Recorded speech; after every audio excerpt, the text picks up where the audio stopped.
Hey everyone, so whatever happened to Star Trek Discovery?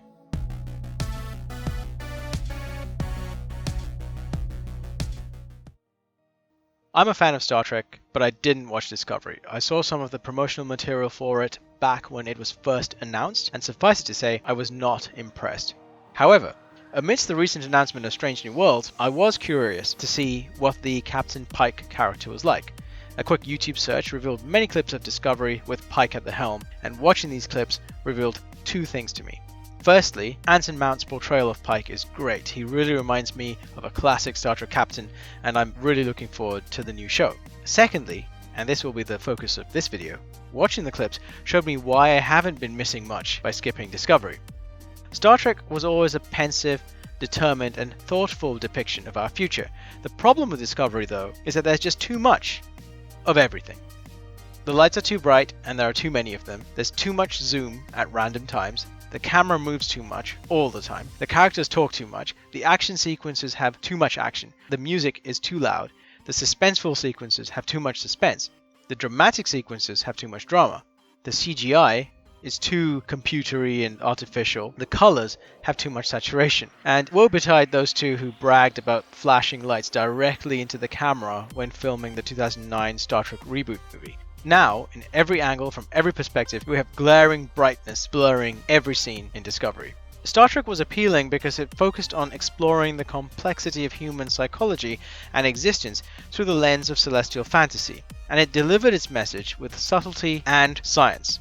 The lighting, camera, dialogue, action, music, suspense, drama, and CGI are supposed to help with our comprehension and assimilation of these stories. Instead, in Discovery, these elements make it hard to follow the story, let alone understand the depths of the human experience. In some ways, it is sad, because many of the characters in the crew of Discovery are interesting, and could have, individually, fit into any other crew of a Star Trek show. Except for Tilly. The crew of a Starfleet vessel should be professional. Instead, we have this over-anxious and hyperactive ensign who clearly is beyond her depth in this setting. My main problem with Discovery, though, is that it is so stressful. Just watching it leaves you at a level of heightened alertness, and this is not what Star Trek should be about. Sure, we need tension and action as part of drama. It helps to grab our attention and give impetus to the development of characters and the story itself. But I don't want to feel nerve-wracked or otherwise stressed at the end of an episode, and this is how I felt after watching almost every clip that was available. If I wanted to watch such programming, I would watch a rerun of 24 or some other kind of thriller. I watch Star Trek to have my horizons widened and my imagination piqued. This is not what happened with Discovery. But this isn't actually something that's new to Star Trek. Star Trek has experimented with a tension-filled format in the past. The third season of Enterprise, which was later renamed to Star Trek Enterprise, was in fact a roller coaster of intense, sequential, trilogy-based storytelling that at the time was both new and unnerving, and really did not help the show's longevity.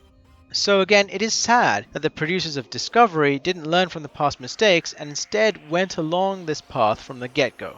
I think Discovery could have been better if everything was just toned down. Instead of subtlety though, everything had been turned up to 11. So that's all I wanted to say. Thank you so much for listening. Please leave a comment and let me know what you think. Maybe you liked some of the stuff that made Discovery different to other series of Star Trek. Please also consider subscribing and leaving a like. Thanks so much and see you in the next one.